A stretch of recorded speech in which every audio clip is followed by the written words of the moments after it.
నమస్తే. ఇన్నాళ్ళు నన్ను సపోర్ట్ చేస్తూ, ఎంకరేజ్ చేస్తూ మీ ప్రేమని నాకు అందిస్తున్న ప్రతి ఒక్కరికి కృతజ్ఞతలు.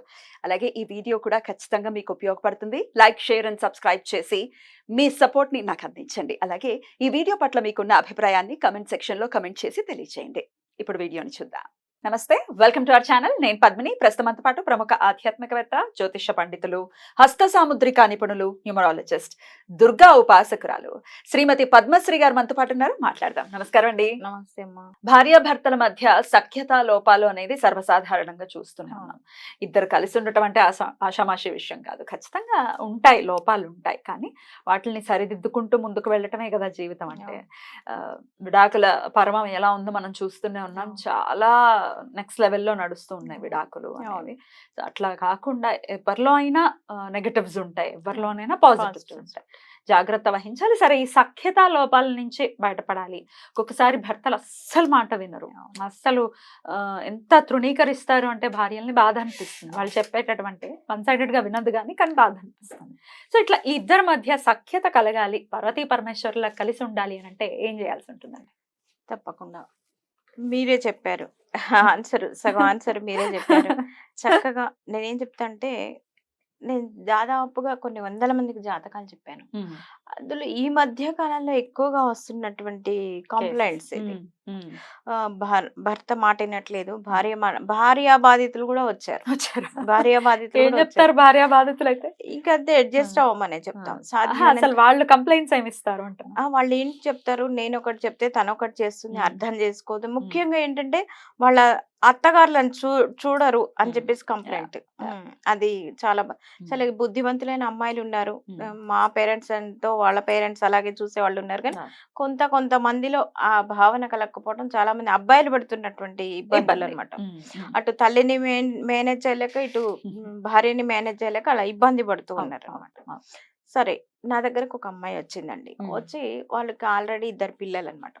పాపం చాలా చాలా భర్తతో ఇబ్బందులు. ఎంత ఇబ్బంది అంటే అసలు ఎంత అడ్జస్ట్ అవుదాం అన్నా కూడా అమ్మాయి అసలు భర్త మాట వినట్లేదని చెప్పేసి బాగా ఏడ్చిందమ్మా.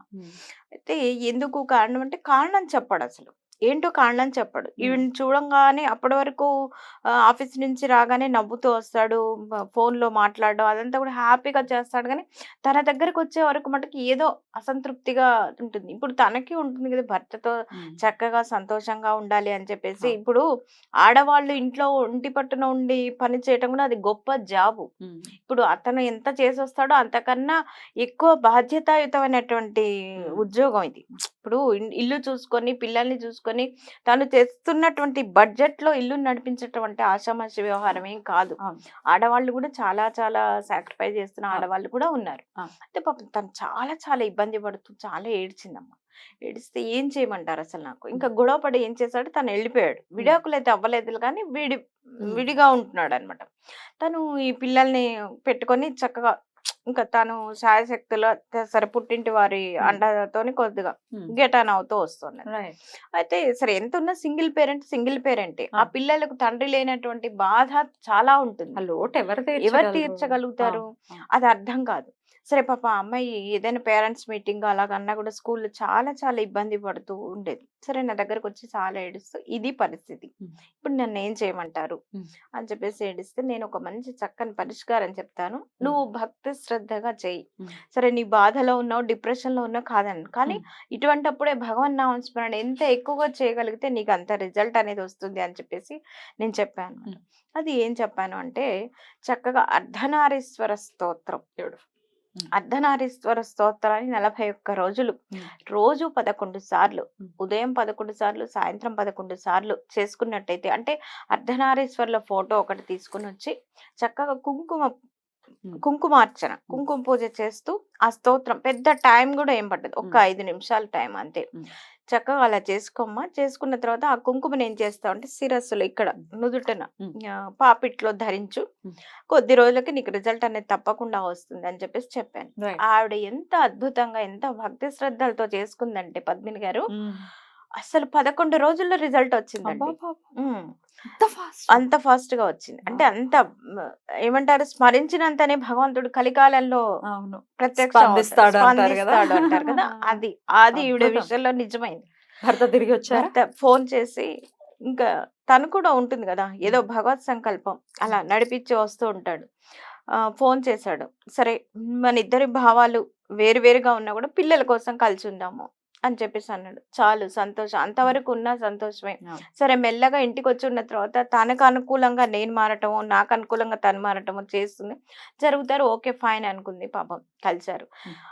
తను కలవడానికి ముందే నాకు ఫోన్ చేసి చెప్తే నాకు ఎంత ఆనందం వేసిందంటే అసలు చాలా, ఇప్పుడు నేను చెప్పినటువంటి రెమెడీని పాటించి ఆ అమ్మాయి అలాగ భక్తి శ్రద్ధగా చేసుకుని ఆమెకున్నటువంటి, ఇప్పుడు పుట్టింటి వాళ్ళు గోల్డ్ స్పూన్ తోని ఎంత పంచభక్ష పరమాన్నాలు పెట్టినా తనకి జీర్ణించుకోలేకపోతున్నది.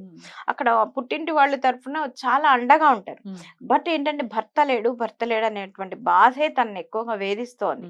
కాబట్టి తను చాలా చాలా హ్యాపీగా ఫీల్ అయ్యి నాకు ఫోన్ చేసి చెప్పగానే చాలా సంతోషం అనిపించింది. చాలా సంతోషం. అయితే చక్కగా ఇలాగ ఎవరైతే జన్మ జాతకంలో సప్తమాధిపతిని మనం చూస్తాం అనమాట. అంటే ఈ వైవాహిక జీవితం ఎలా ఉంటుంది, ఆడవారికైనా మగవారికైనా ఎలా ఉంటుంది, ఎలాంటి భార్య వస్తుంది, అది జాతకాలు అనేది మనం ముందే చూపించుకుంటే ఈ బాధ ఉండదు.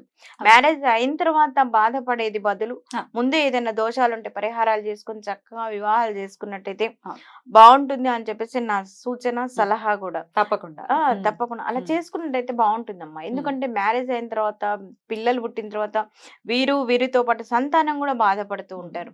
నేనేం చేస్తా అంటే నా దగ్గరకు వచ్చినప్పుడు ఒక చిన్నపాటి కౌన్సిలింగ్ కూడా ఇచ్చి, అంటే అంటే జీవితంలో ఉన్నటువంటి ఆ జీవిత అనుభవాలతో కొంత కౌన్సిలింగ్ కూడా ఇచ్చి. కౌన్సిలింగ్ అవసరం. ఆస్ట్రాలజర్ దగ్గరికి వెళ్తున్నారు అంటే వాళ్ళ కౌన్సిలింగ్ ఖచ్చితంగా ఇస్తాను. అందులో లేడీస్ వస్తే తప్పకుండా ఇస్తాను.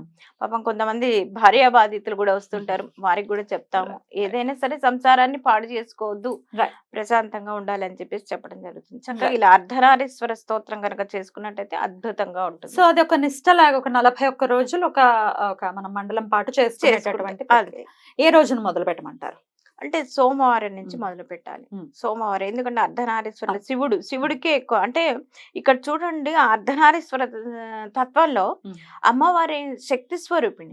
ఆవిడ నేను డామినేట్ చేస్తాను అంటే ఆవిడ చేయలేకనా కాదు కదా.